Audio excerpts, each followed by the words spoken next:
Mari kita membaca firman Tuhan dari Mazmur 91 dalam lindungan Allah. Orang yang duduk dalam lindungan yang maha tinggi dan bermalam dalam naungan yang maha kuasa akan berkata kepada Tuhan, tempat perlindunganku dan kubu pertahananku, Allahku yang kupercayai. Sungguh, dialah yang akan melepaskan engkau dari jerat penangkap burung, dari penyakit sampar yang busuk. Dengan kepaknya ia akan menudungi engkau, di bawah sayapnya engkau akan berlindung. Kesetiaannya ialah perisai dan pagar tembok. Engkau tak usah takut terhadap kedahsyatan malam, terhadap panah yang terbang di waktu siang, terhadap penyakit sampar yang berjalan di dalam gelap, terhadap penyakit menular yang mengamuk di waktu petang. Walau 1000 orang rebah di sisimu dan 10.000 di sebelah kananmu, tetapi itu tidak akan menimpamu. Engkau hanya menontonnya dengan matamu sendiri dan melihat pembalasan terhadap orang-orang fasik. Sebab Tuhan ialah tempat perlindunganmu, yang maha tinggi telah kau buat tempat perteduhanmu. Malapetaka tidak akan menimpa kamu, dan tulah tidak akan mendekat kepada kemahmu. Sebab malaikat-malaikatnya akan diperintahkannya kepadamu, untuk menjaga engkau di segala jalanmu. Mereka akan menatang engkau di atas tangannya, supaya kakimu jangan terantuk kepada batu. Singa dan ular tedung akan kau langkahi, engkau akan menginjak anak singa dan ular naga. Sungguh, hatinya melekat kepadaku, maka aku akan meluputkannya. Aku akan membentenginya, sebab ia mengenal namaku. Bila ia berseru kepadaku, aku akan menjawab. Aku akan menyertai dia dalam kesesakan. Aku akan meluputkannya dan memuliakannya. Dengan panjang umur akan kukenyangkan dia, dan akan kuperlihatkan kepadanya keselamatan daripadaku. Mari kita terus berdoa untuk Pentakosta ketiga. Pentakosta ketiga adalah pencurahan Roh Kudus yang dahsyat di zaman ini, melebihi yang terjadi di Azusa Street. Pentakosta ketiga akan mengakibatkan penuaian jiwa yang terbesar dan yang terakhir sebelum Tuhan Yesus datang kembali. Pentakosta ketiga akan membangkitkan generasi Yeremia, yaitu anak-anak muda yang dipenuhi Roh Kudus, cinta mati-matian kepada Tuhan Yesus, tidak kompromi terhadap dosa, dan akan bergerak untuk memenangkan jiwa. Pentakosta ketiga lahir di Indonesia dan bergerak ke bangsa-bangsa. Gerakan ini dari timur ke barat dan akan kembali ke Yerusalem. Pentakosta ketiga akan memberikan kuasa untuk menyelesaikan amanat agung, dan setelah itu Tuhan Yesus datang kembali. Amin. Amin. Amin. Haleluya.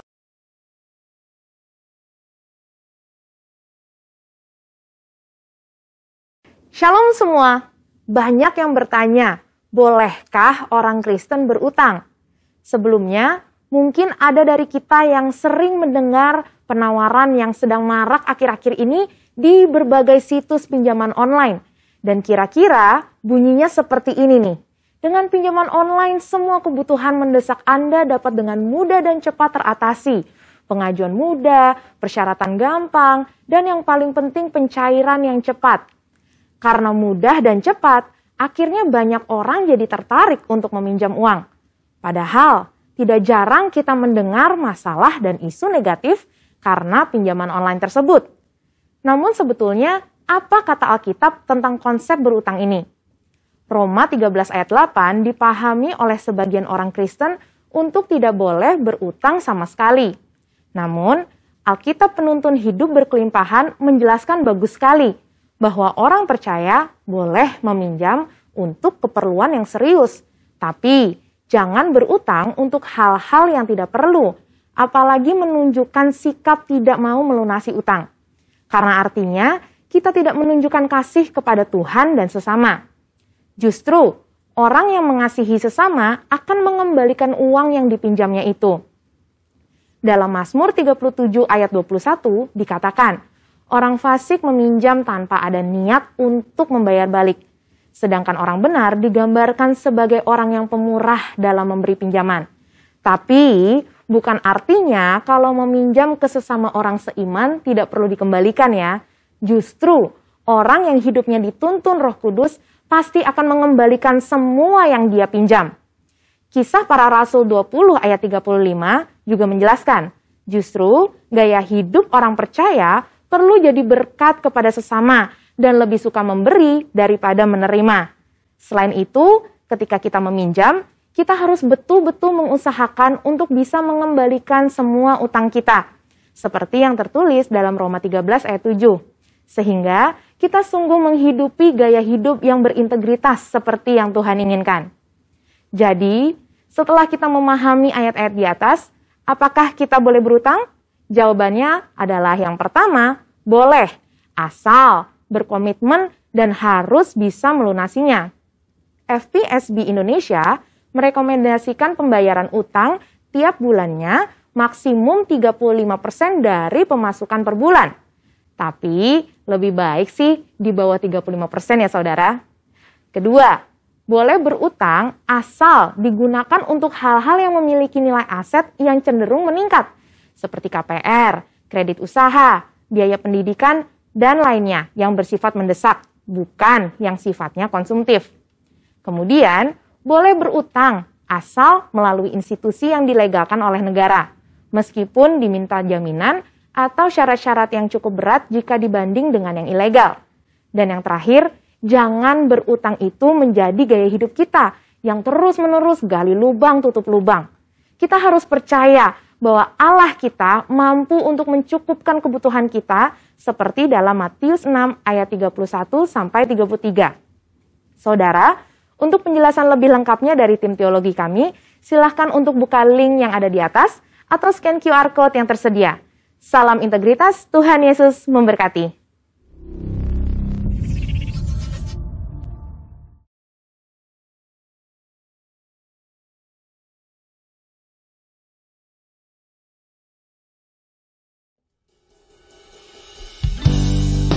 Kami datang ke hadirat-Mu Tuhan, bersyukur buat rahmat-Mu yang selalu baru setiap pagi.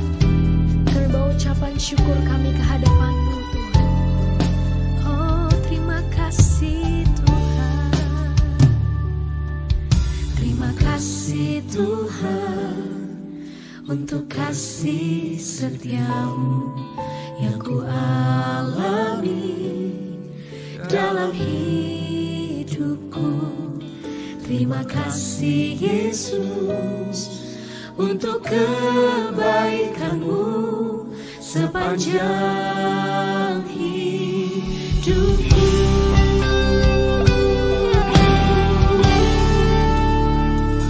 Terima kasih Tuhan untuk kasih setia-Mu yang ku alami dalam hidupku.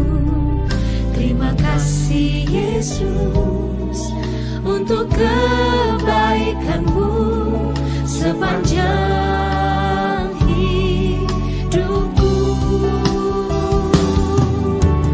Terima kasih Yesusku buat anugerah yang Kau beri, sebab hari ini Tuhan adakan syukur.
Raja di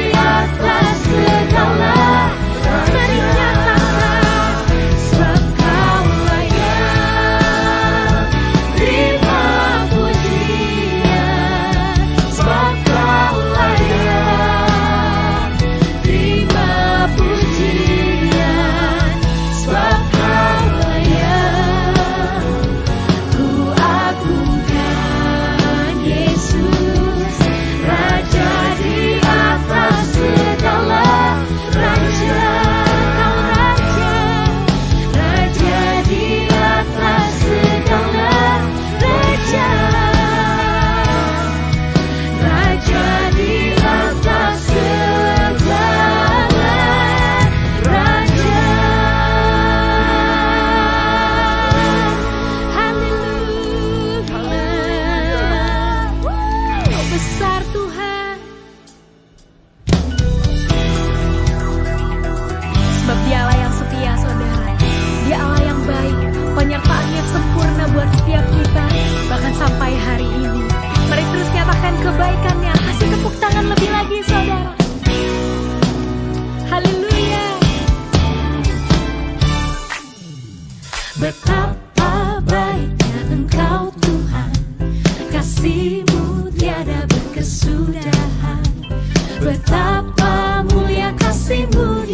buat kebaikan-Mu.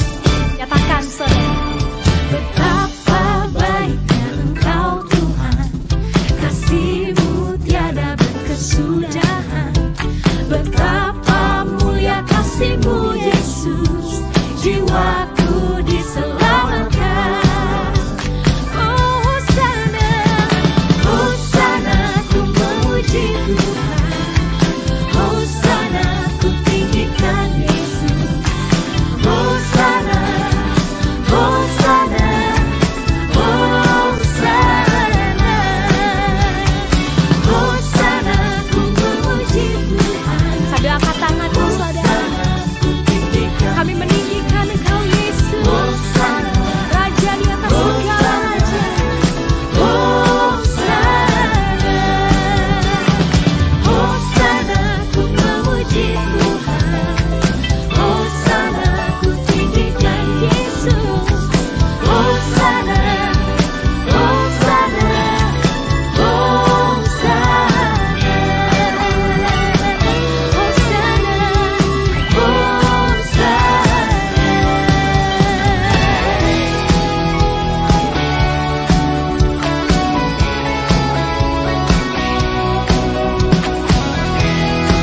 Sebab Allah kita sanggup melakukan segala hal. Amin saudara.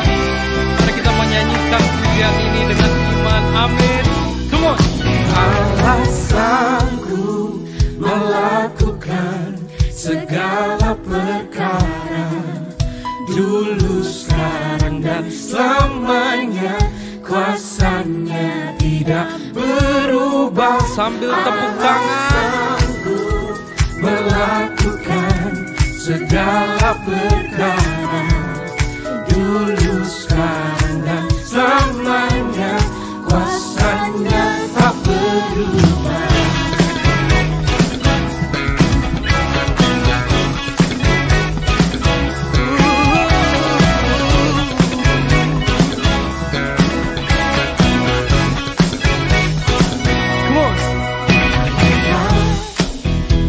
Pernah dilihat mata yang tak pernah didengar telinga, yang tak pernah timbul di dalam hati. Semua disediakan bagi yang mengasihi Dia. Allah sanggup, Allah sanggup melakukan segala perkara, dulu, sekarang, dan selamanya. Kuasanya tidak berubah. Allah sanggup melakukan segala perkara, dulu, sekarang, dan selamanya. Kuasanya tak berubah. biar musik memuji Tuhan. Amin.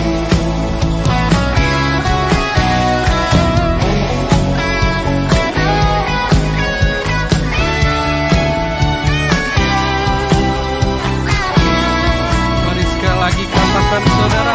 Allah Sanggup melakukan segala perkara, dulu, sekarang, dan selamanya. Kuasanya tidak berubah.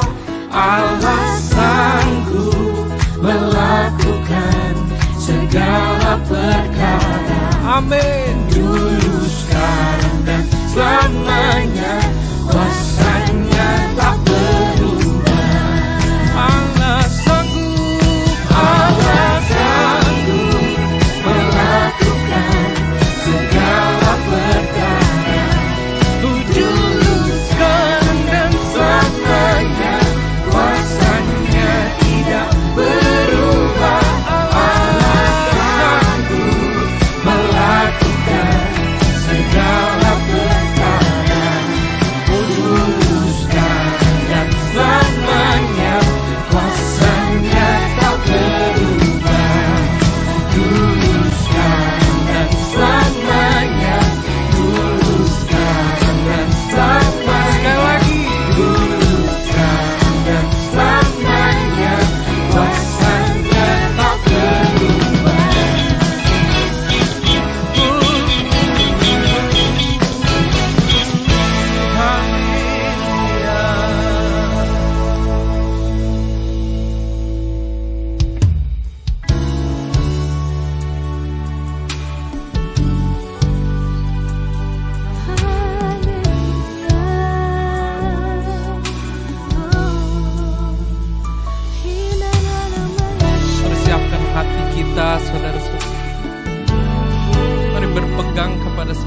yang pasti, itu firman Allah. Amin. Mari kita sembah Allah kita bersama-sama. Terima kasih.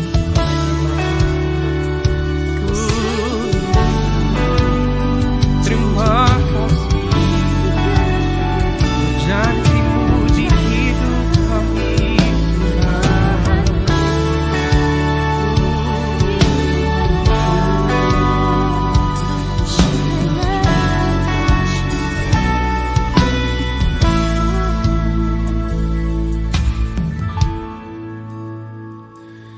Hatiku tetap teguh dan berharap padamu, sekalipun tak ada dasar untukku berharap. Sebab Kau Yesus Tuhan, sebab Kau Yesus Tuhan,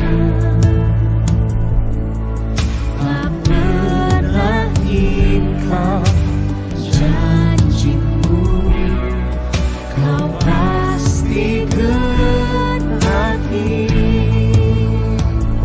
semua firman-Mu. Amin. Kau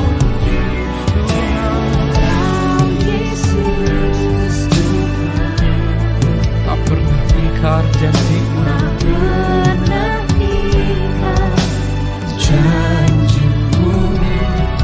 Kau pasti genapi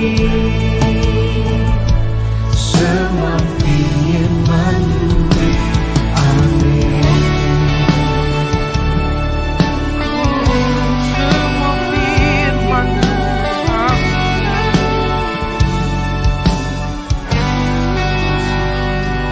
Hatiku tetap teguh Kami percaya padamu dan percaya padamu,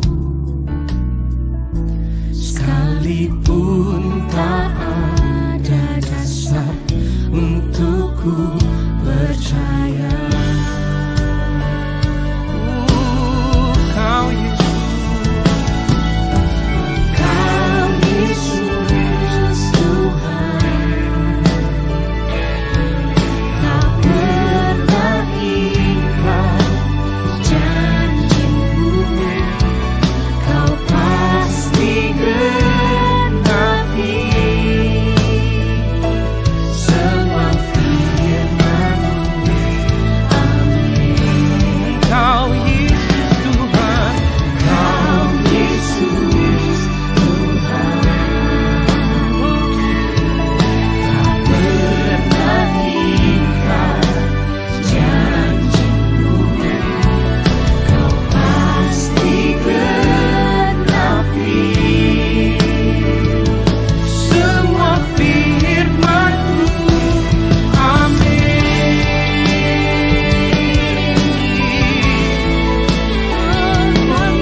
semua firman-Mu, amin. Semua janji-Mu, amin. Kami berpegang hanya padamu, Tuhan. Terima kasih. Mari nyanyikan dengan iman, saudara.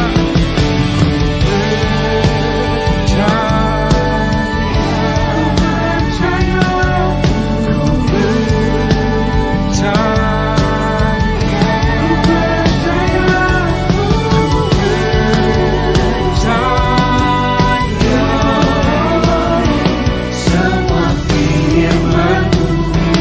Amin. Percaya padamu, Tuhan. Ku percaya,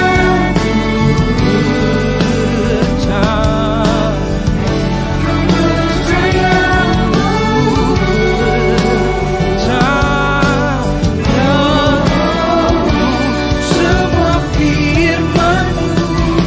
Amin. Ku takkan takut, Kau sertaku, gadamu dan tongkatmu itu yang menghibur aku. Dalam ku takkan gentar. Oh, ku melangkah teguh dalam janji-Mu setia.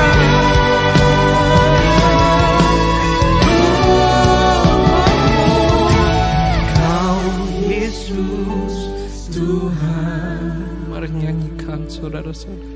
tak pernah ingkar janji-Mu, Kau pasti genapi semua firman-Mu. Amin. Engkau Yesus Tuhan. Kau Yesus Tuhan, Terima kasih Yesus. tak pernah Kami pegang janji-Mu. janji-Mu, Thank you, Jesus. Kau pasti genapi semua firman-Mu. Amin. Ku percaya. Ku percaya, Ku percaya.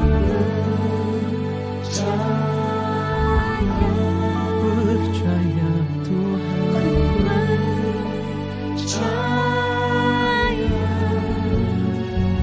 semua firman-Mu.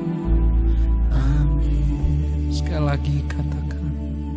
Ku percaya,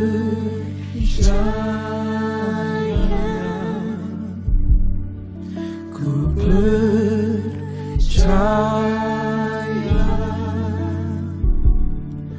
ku percaya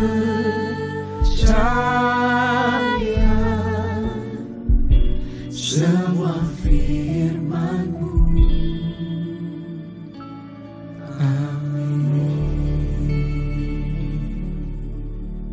Terima kasih.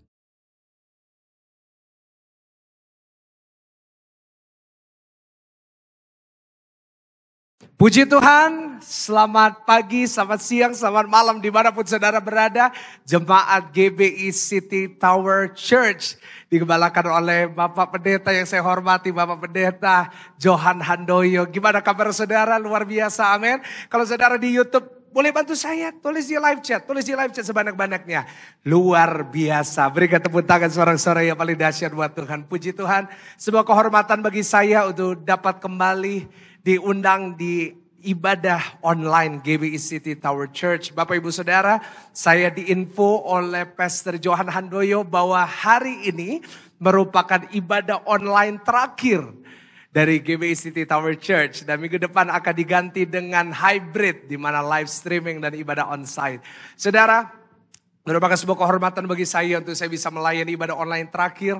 Ini adalah satu momentum yang bagus di mana kita melihat bahwa kita segera keluar dari pandemi ini. Dan doa saya bulan Desember ini bukan gelombang ketiga, tapi ada gelombang berkat yang Tuhan akan limpahkan buat Indonesia. Amin Bapak Ibu Saudara.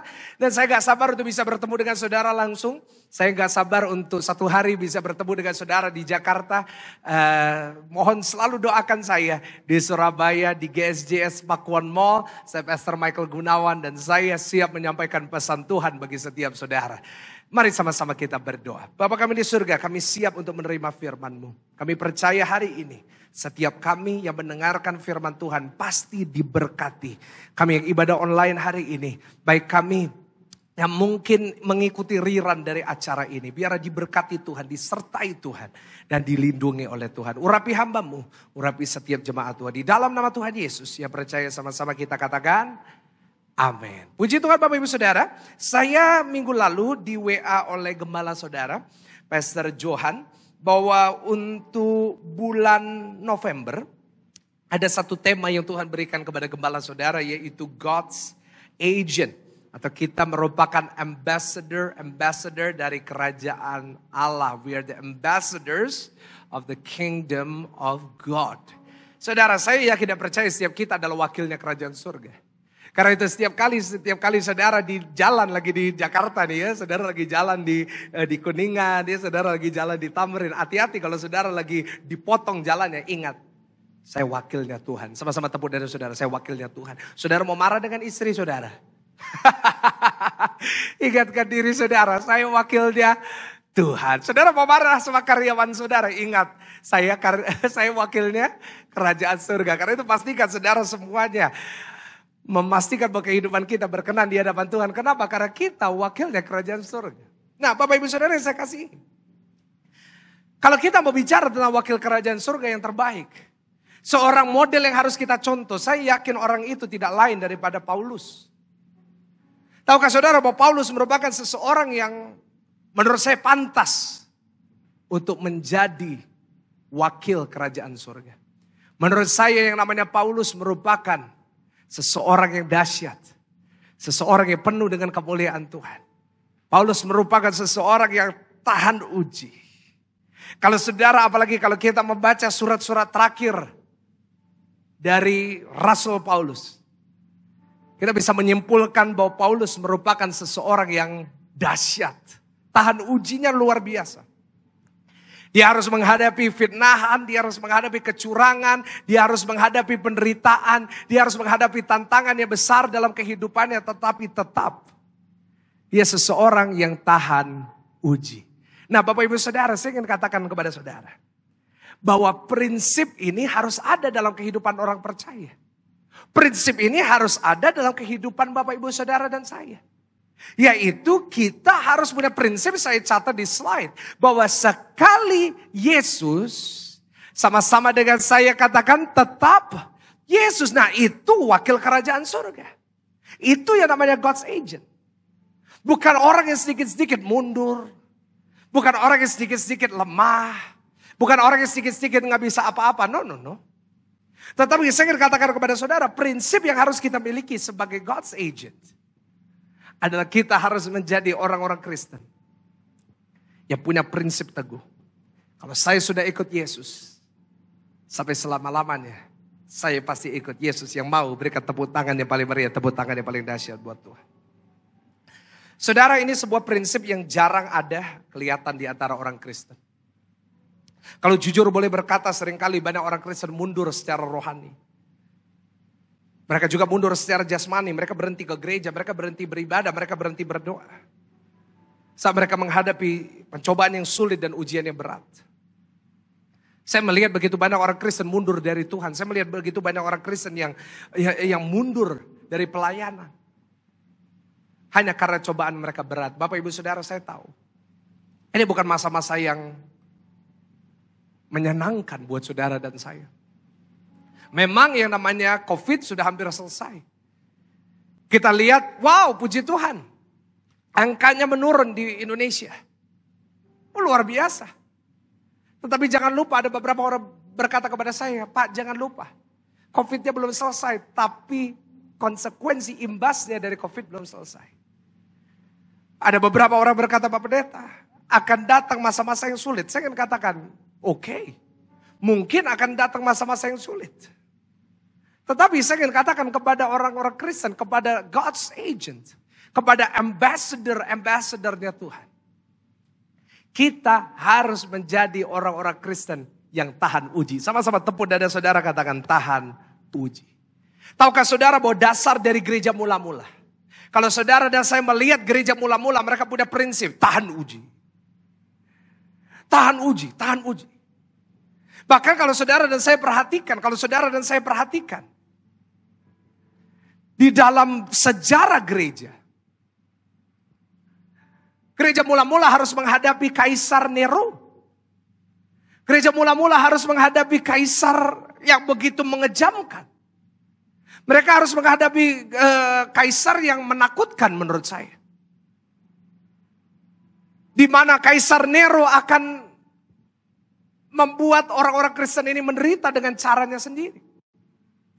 Yang namanya Kaisar Nero akan mentarungkan orang-orang Kristen mula-mula di gereja mula-mula.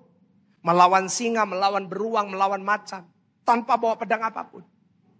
Bahkan beberapa sejarawan menuliskan bahwa Kaisar Nero sempat membakar orang-orang Kristen hidup-hidup. Hanya karena mereka orang Kristen. Bapak Ibu Saudara, saya ingin katakan kepada saudara. Gereja mula-mula menghadapi penganiayaan yang besar. Gereja mula-mula menghadapi ujian dan tantangan yang berat. Tetapi mereka tetap tahan uji. Dan saya ingin katakan kepada saudara yang Tuhan mau dari gereja Tuhan di akhir zaman ini. Yang Tuhan mau dari GBI City Church. City Tower Church. Saudara punya sebuah mentalitas yang teruji. Sama-sama tulis di live chat, mentalitas yang teruji. Ini tema dari khotbah saya hari ini. Untuk jemaat Tuhan di GBI City Tower Church. Untuk jemaat Tuhan di gerejanya yang kudus. Menjadi jemaat-jemaat yang punya mentalitas yang teruji. Saya catat di slide.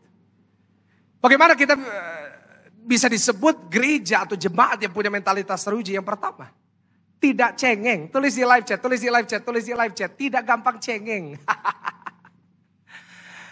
Tanpa kita sadari gampang banget untuk kita cengeng, Pak. Gampang banget untuk kita cengeng, Bu. Kita seringkali ngadepin tantangan dikit, kita bilang, Tuhan gak kuat. Kita sering berkata saat kita ngadepin tantangan, Tuhan lebih baik aku mati. No. Yang Tuhan mau dari ambassador-nya adalah kita gak boleh cengeng. Sama-sama kasih tahu kanan kiri saudara, jangan cengeng. Kasih tahu balik, kamu juga. Dan yang kedua saudara, orang yang punya mentalitas teruji pasti tidak gampang menyerah. Artinya apa? Hadapin tantangan gak gampang, udah aku tinggalin semua. No. Orang Kristen yang punya mentalitas teruji pasti tidak gampang menyerah. Pantang menyerah, apapun terjadi, tetap maju apapun terjadi, tetap melangkah apapun yang terjadi, tetap sekali Yesus, tetap Yesus. Dan yang ketiga, orang punya mentalitas teruji pasti tetap melangkah apapun alasannya. Boleh ada persoalan, boleh ada tantangan, boleh ada sakit penyakit, boleh ada persoalan ekonomi, tapi kita tetap melangkah. 3. Apa ulangi bersama dengan saya, tidak gampang cengeng. Yang kedua, tidak gampang menyerah. Yang ketiga apa? Tetap melangkah apapun alasannya. Kita baca sama-sama di dalam Alkitab Roma pasalnya yang ke-5, ayatnya yang ke-3 sampai ayatnya yang ke-4. Mari kita buka sama-sama dalam Roma pasalnya yang ke-5, ayatnya yang ke-3 sampai ayatnya yang ke-4. Ini Paulus yang mengatakan, karena kita tahu surat Roma ditulis oleh Paulus. Sama-sama dengan saya baca dengan keras dikatakan, dan bukan hanya itu saja. Kita malah bermegah dalam kesengsaraan kita. Karena kita tahu bahwa kesengsaraan itu menimbulkan ketekunan. Ayatnya keempat dikatakan apa? Dan ketekunan itu menimbulkan tahan uji. Dan tahan uji menimbulkan apa Bapak Ibu Saudara? Pengharapan. Nah lihat di sini, ini keren. Ini dikatakan saat kamu menghadapi ujian. Ketekunan itu menimbulkan tahan uji dan Tuhan uji menimbulkan pengharapan. Artinya orang Kristen, orang yang punya mentalitas teruji. Tampilkan lagi judul dari khotbah ini. Orang yang punya mentalitas teruji. Pasti punya pengharapan. Sama-sama tepuk dada saudara kata, saya punya pengharapan. Dan doa saya adalah para agent-agentnya Tuhan. Wakil-wakilnya Tuhan di dunia. Kita punya pengharapan di dalam Dia. Kita punya pengharapan di dalam Kristus. Bahwa kita percaya apapun yang terjadi. Kita tahu Tuhan kita pasti baik. Berikan tepuk tangan sorak-sorai yang paling luar biasa buat Tuhan. Puji Tuhan. Saya mau tutup khotbah ini dengan menunjukkan kepada saudara. Bagaimana kita bisa menjadi orang-orang Kristen. Jadi orang-orang Kristen yang punya mentalitas teruji. Apa sih yang Paulus harus alami? Sehingga dia bisa berkata tahan uji ini bisa membuat aku penuh pengharapan. Membuat aku tekun. Nah saudara kita belajar sama-sama. Karena saya yakin jemaat Tuhan di GBI City Tower Church akan menjadi jemaat-jemaat yang kuat pada akhir zaman ini. Yang pertama kita buka Yakobus pasal yang pertama ayat yang kedua. Yakobus pasal yang pertama ayat yang kedua dikatakan seperti ini. Saudara-saudaraku, anggaplah suatu, sama-sama katakan apa? Kebahagiaan. Apabila kamu jatuh dalam berbagai apa saudara? Aneh saudara. Dikatakan anggaplah sebagai suatu kebahagiaan apabila kamu jatuh dalam berbagai apa? Pencobaan. Yakobus berkata kepada jemaat dia di akhir zaman, hey, kamu harus bahagia. Kalau kamu jatuh dalam pencobaan. Kamu harus bahagia kalau kamu jatuh dalam sakit penyakit, persoalan, tantangan, beban yang berat. Kenapa? Karena pencobaan itulah, ini yang pertama, yang membuat kita menjadi orang-orang yang teruji. Itu poin yang pertama, bisa ditampilkan oleh multimedia. Pencobaanlah yang membuat kita punya mentalitas teruji. Bapak Ibu Saudara, saudara ingin jadi agentnya Tuhan, kami jadi wakilnya Tuhan. Kami jadi orang-orang yang tahan uji. Itu yang pertama, seringkali kita harus menghadapi yang namanya pencobaan. Banyak orang-orang Kristen akhir zaman alergi dengan pencobaan. Oh, saya lihat itu. Banyak orang Kristen alergi dengan pencobaan. Bahkan ada beberapa ekstrem yang berkata, kalau kamu ngadepin sakit penyakit, kalau kamu ngadepin masalah, artinya kamu berdosa.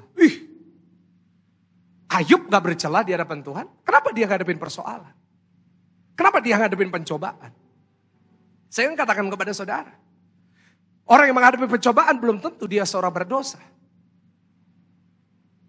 Tapi prinsip itu membuat banyak orang Kristen alergi dengan pencobaan. Saya gak mau. Kalau ada pencobaan, Tuhan jauhkan saya dari segala pencobaan. Padahal pencobaan merupakan alat Tuhan untuk menempa kita. Yakobus berkata, anggaplah sebagai suatu kebahagiaan apabila kamu jatuh dalam berbagai, bukan hanya satu pencobaan, tapi berbagai artinya apa? Multiple. Artinya apa? Berulang-ulang. Artinya apa? Never ending. Berbagai-bagai pencobaan. Bahkan firman Tuhan sering mengajarkan bahwa seringkali yang kita hadapi, tantangan yang harus kita hadapi, ujian dan persoalan yang harus kita hadapi, itu diizinkan oleh Tuhan. Diizinkan oleh Tuhan. Contoh yang paling gampang, Ayub. Tuhan mengizinkan. Tuhan mengizinkan. Contohnya siapa? Paulus. Paulus punya duri di dalam daging. Saudara pernah dengar itu? Duri dalam dagingnya. Firman Tuhan berkata 3 kali aku sudah minta kepada Tuhan. Paulus berkata, tapi Tuhan gak ambil. Tuhan cuma berkata, kasih karuniaku cukup bagi kamu. Karena itu seringkali Bapak Ibu ada pencobaan-pencobaan tertentu. Kita udah tengking pakai ayat apapun gak mempan. Ada orang yang hadapi persoalan ditengking. Waduh, tengking sampai suaranya habis. Gak berubah kondisinya, kenapa? Karena Tuhan udah izinkan itu terjadi dalam kehidupannya. Karena itu Bapak Ibu Saudara, saya catat di slide. Sebagai wakil-wakil kerajaan surga, satu hal yang harus kita ketahui tentang pencobaan. Bahwa pencobaan itu harus dihadapi, bukan diusir. Ulangi bersama dengan saya, dihadapi bukan diusir. 1, 2, 3 apa saudara? Tulis di live chat, dihadapi bukan diusir. Jangan suka usir-usir pencobaan. Tapi hadapi. Kita hadapi pencobaan itu, kita hadapi dengan tetap melangkah. Kenapa? Karena kita tahu bersama dengan Tuhan, kita dapat melakukan perkara-perkara yang dahsyat. Bahkan 1 Korintus pasal yang ke-10 ayat 13 berkata. 1 Korintus 10 ayat 13 dikatakan pencobaan-pencobaan yang kamu alami ialah pencobaan yang apa saudara? Biasa. Dia tidak melebihi kekuatan manusia. Sebab Allah setia dan karena itu ia tidak akan membiarkan kamu dicobai melampaui kekuatanmu. Tidak akan membiarkan kamu, artinya apa? Diizinkan tapi tidak dibiarkan. Pada waktu kamu dicobai, ia akan memberikan kamu jalan keluar sehingga kamu dapat menanggungnya. Yang percaya berikan sorak-sorai yang paling dahsyat di hadapan Tuhan. Itu orang-orang yang punya mentalitas teruji. Itu yang namanya God's agent. Wakil-wakil kerajaan surga harus menunjukkan kepada dunia bahwa pencobaan boleh datang, persoalan boleh datang, tetapi prinsipku, pencobaan ini pencobaan biasa. Sama-sama tulis di live chat, biasa. Ya kan ngomongnya jangan biasa, ngomongnya agak keren dikit, biasa. Coba ngomong sama kanan kiri saudara, ngomong sama suami istri saudara, biasa. Utang itu biasa. Amin saudara, sakit itu biasa. Bapak Ibu Saudara yang saya kasihi. Alkitab menjelaskan, mengajarkan kepada kita. Bahwa Tuhan mengutus kita seperti domba di tengah serigala. Matius 10 ayat 16. Firman Tuhan dengan jelas mencatat bahwa kita seperti diutus oleh Tuhan. Diutus artinya dikirim, disengaja diizinkan. Untuk berada di tengah-tengah serigala. Karena itu pantas kita banyak menghadapi cobaan. Pantas kita menghadapi banyak tantangan. Pantas kita menghadapi persoalan. Dan seringkali kalau kita lihat sekilas aja. Maka kita akan berpikir bahwa Tuhan itu jahat. Iya kan? Kita sering berkata, kenapa kalau Tuhan baik, kenapa Tuhan izinkan? Kalau Tuhan baik, kenapa Tuhan izinkan saya ngalamin ini? Kenapa Tuhan kalau baik mengizinkan saya jadi domba di tengah serigala? Tapi Bapak Ibu Saudara, saya ingin katakan sebelum saudara menghakimi Tuhan, tulis di live chat, jangan hakimi Tuhan. Sebelum saudara menghakimi Tuhan, pastikan saudara dan saya tahu apa fungsinya domba. Memang kita diutus seperti domba di tengah serigala, tetapi ada 3 hal yang harus domba lakukan. Yang pertama, domba itu mau diajar. Kenapa kita diutus seperti domba di tengah serigala? Karena kita harus belajar. Dan kita harus diajar oleh Tuhan. Domba selalu mau diajar. Artinya apa? Memang kita hadapin serigala yang besar, yang menakutkan. Tapi kita diajar oleh Tuhan, dari firman Tuhan, dari Roh Kudusnya kita diajar. Untuk kita bisa menghadapi tantangan sebesar apapun. Dan yang kedua, kenapa kita diutus sebagai domba? Karena yang kedua, karena domba selalu ikut gembalanya. Artinya apa? Memang kita domba di tengah serigala, tapi ada gembala kita yang agung yang menyertai kita. Dan yang ketiga saudara, domba selalu dilindungi sama gembalanya. Karena itu satu hal yang harus saudara dan saya perhatikan. Memang kita menghadapi tantangan. Memang kita menghadapi pencobaan. Memang kita menghadapi sebuah masalah yang berat. Saat kita menghadapi pencobaan di tengah serigala. Tetapi Tuhan gak pernah biarkan kita sendiri. Tulis di live chat, aku tidak pernah sendiri. Memang kita seperti diutus. Seperti domba di tengah serigala, tetapi Tuhan tidak pernah sekalipun meninggalkan kita. Kenapa seringkali kita harus menghadapi pencobaan? Karena pencobaan akan membuat kita teruji. Saya catat, pencobaan justru melahirkan ketekunan. Ketekunan melahirkan pengharapan. Dan pengharapan melahirkan perkenanan Tuhan. Bapak Ibu Saudara yang saya kasihi. Kalau hari ini saudara menghadapi pencobaan, Yakobus berkata, anggap itu sebagai sebuah kebahagiaan. Count it all joy. Anggaplah sebagai suatu kebahagiaan apabila saudara dan saya jatuh dalam berbagai pencobaan. Kenapa? Karena lewat pencobaan itu, kita jadi orang-orang Kristen, kita jadi wakilnya Tuhan. Yang punya pengharapan teguh. Paulus bisa berkata, aku bersuka cita. Sekali lagi aku katakan bersukacitalah. Kenapa? Karena kita tahu, oh pencobaan itulah yang membuat kita jadi teruji, yang percaya, yang mau. Berikan tepuk tangan yang paling dahsyat buat Tuhan. Wow, luar biasa. Dan saudara yang kedua, apa yang membuat Bapak Ibu Saudara dan saya menjadi wakil Tuhan? God's agent. Yang punya mentalitas teruji. Yang kedua kita baca dalam Filipi 3 ayat yang ke-7 sampai ayat yang ke-10. Kita baca Filipi pasal yang ke-3 ayat yang ke-7 sampai ayatnya yang ke-10. Kita baca bersama-sama dengan keras. Meskipun saudara di rumah baca dengan keras. 1, 2, 3. Tetapi apa saudara? Apa yang dahulu merupakan keuntungan bagiku sekarang kuanggap rugi karena apa saudara? Kristus. Wow. Apa keuntungannya Paulus? Banyak saudara. Keuangannya banyak. Kedudukannya dahsyat. Tetapi sekarang kuanggap rugi karena Kristus. Ayat 8. Malah segala sesuatu kuanggap rugi karena pengenalan akan Kristus Yesus Tuhanku. Lebih mulia daripada semuanya. Oleh karena dialah aku telah melepaskan semuanya itu dan menganggapnya sampah. Supaya aku memperoleh Kristus. Ayat 9. Dan berada di dalam dia. Ayat 9. Yang berada di dalam dia bukan karena kebenaranku sendiri. Karena mentaati hukum Taurat. Melainkan dengan kebenaran karena kepercayaan kepada Kristus. Yaitu kebenaran yang Allah anugerahkan berdasarkan kepercayaan. Yang setuju sama-sama dengan saya katakan amin. Saudara yang kedua, apa yang membuat kita bisa jadi orang-orang Kristen yang punya mentalitas teruji? Yang kedua, yaitu pengenalan kita akan Yesus Kristus. Ini yang membuat kita jadi teruji.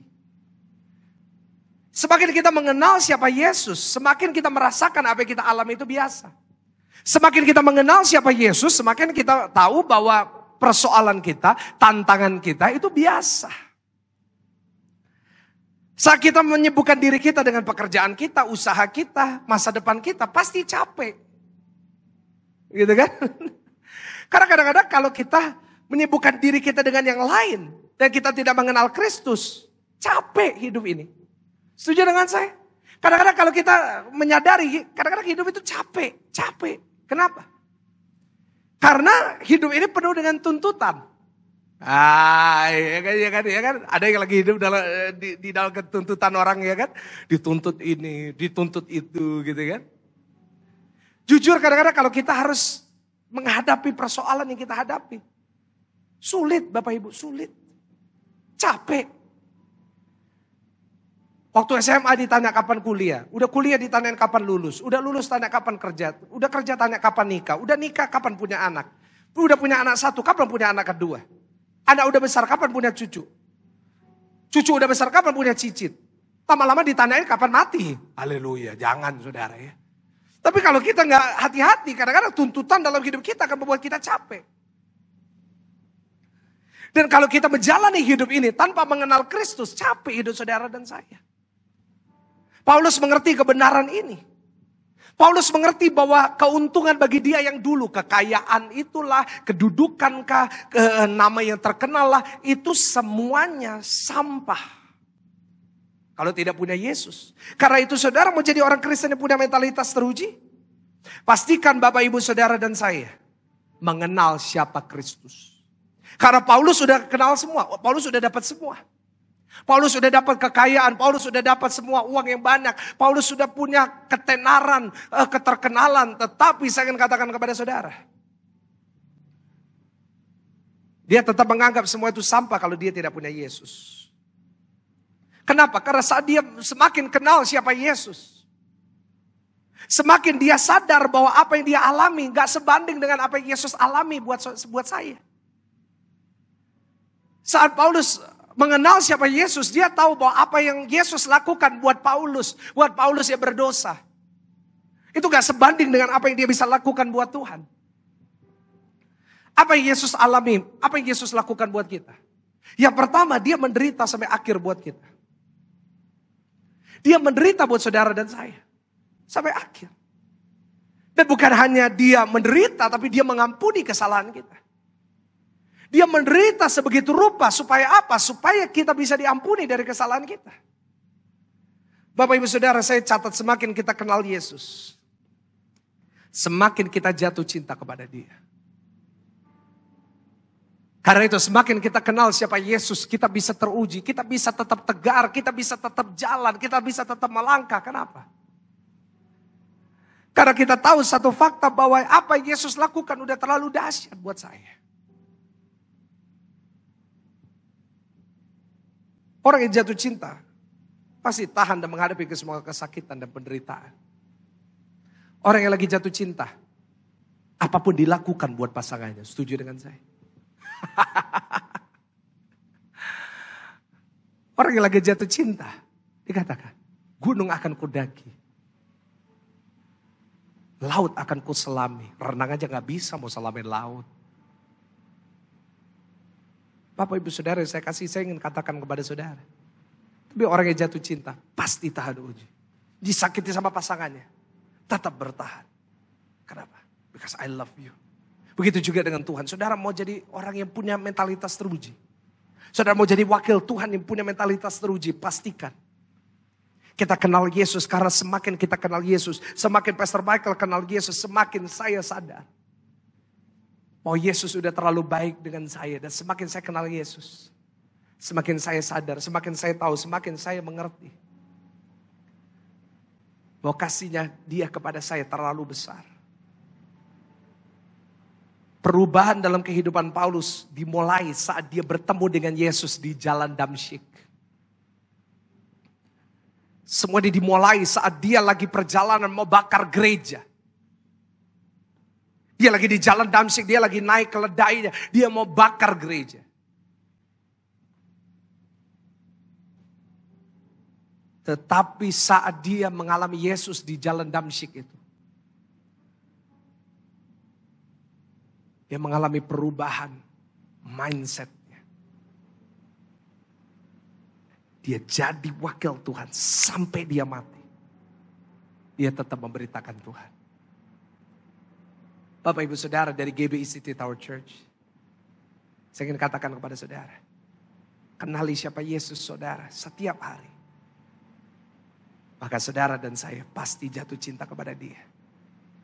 Dan saya ingin katakan kepada saudara, semakin kita kenal Yesus, semakin kita sadar bahwa roh yang di dalam kita lebih besar dari semua roh di dalam dunia ini. Berikan tepuk tangan yang paling dahsyat, tepuk tangan yang paling meriah. Dan yang ketiga, yang terakhir. Saudara, saya ulangi secara cepat, mungkin bisa ditampilkan oleh multimedia. Saya tampilkan sekali lagi. Apa yang membuat kita punya mentalitas teruji, yaitu yang pertama, pencobaan. Pencobaan yang kamu alami itu biasa. Tapi menimbulkan ketekunan, menimbulkan pengharapan. Yang kedua, apa yang membuat kita punya mentalitas teruji? Pengenalan kita akan Kristus. Kenali siapa Yesus. Syukuri pencobaan, kenali siapa Yesus. Dan yang ketiga, kita buka ayat terakhir. Nah, ini ayat favorit. Ayat terakhir. Kita buka Filipi 3 ayat yang ke-14. Filipi pasalnya ketiga ayat yang ke-14. Bagaimana Bapak Ibu Saudara dan saya bisa punya mentalitas yang teruji. Filipi 3 ayat 14.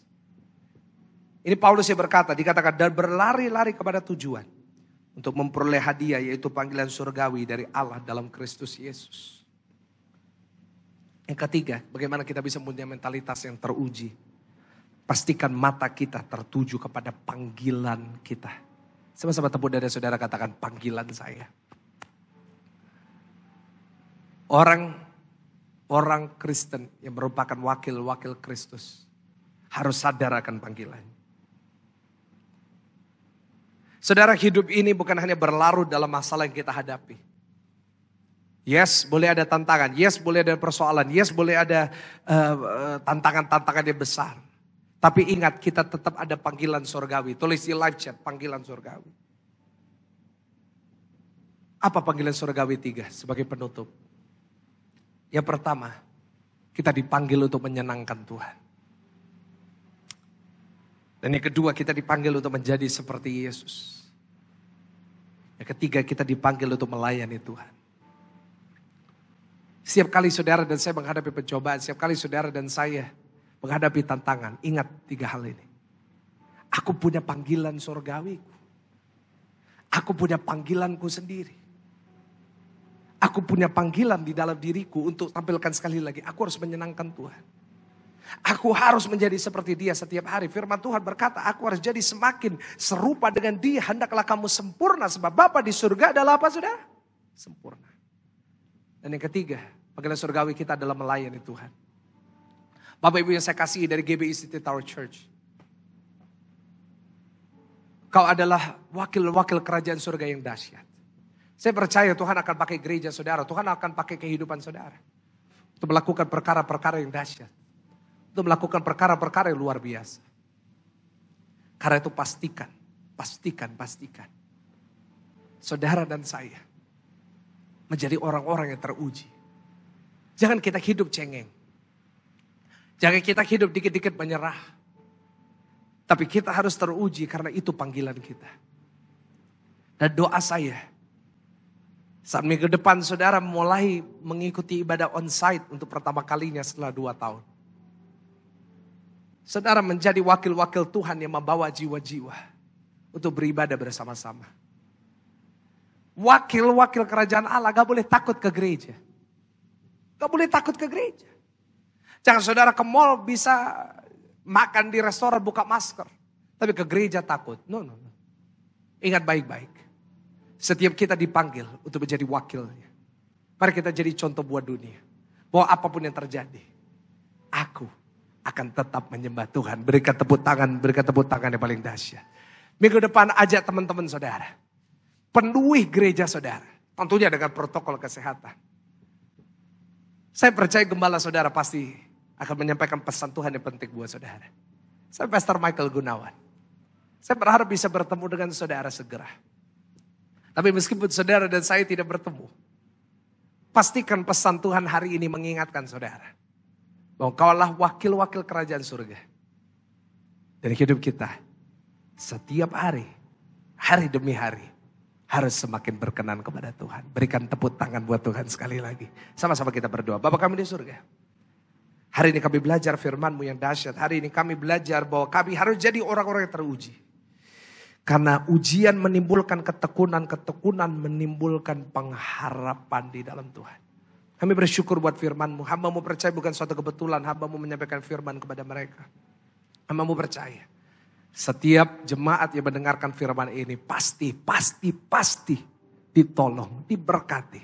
Apapun percobaan mereka hadapi, Tuhan yang tolong. Tuhan yang pegang tangan mereka. Tuhan yang memberikan yang terbaik buat mereka. Terima kasih Tuhan, Engkau sungguh baik. Engkau sangat baik. Kau berkati gereja GBI City Tower Church. Berkati gereja ini dengan semakin dahsyat. Minggu depan ibadah onsite-nya dipenuhi dengan jiwa-jiwa yang rindu dan haus akan Tuhan. Diberkatilah gembalanya Bapak Pendeta Insinyur Johan Handoyo. Tuhan pakai semakin dahsyat. Tuhan berkati semakin luar biasa.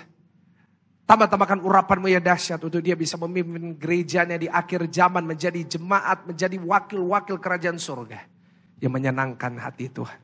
Nah hamba-Mu percaya setiap pelayan Tuhan. Semua yang sudah terlibat dalam pelayanan ini. Dari setiap musisi, dari setiap pelayan Tuhan, dari setiap worship leader sampai editor. Diberkati Tuhan. Mari saudaraku yang terkasih. Terimalah berkat rahmat anugerah dan mesej terkasih sayang dari Allah Bapa, Allah Putra, Allah Roh Kudus. Memberkati saudara. Sampai selama-lamanya. Hamba-Mu sudah selesai menyampaikan firman-Mu. Kau berkati bangsa kami Indonesia. Kau berkati setiap jemaat. Di dalam nama Tuhan Yesus. Mari jemaat Tuhan yang percaya. Sudah diberkati sama-sama katakan. Amin. Kita berikan tepuk tangan yang paling dahsyat buat Tuhan. Tuhan Yesus memberkati.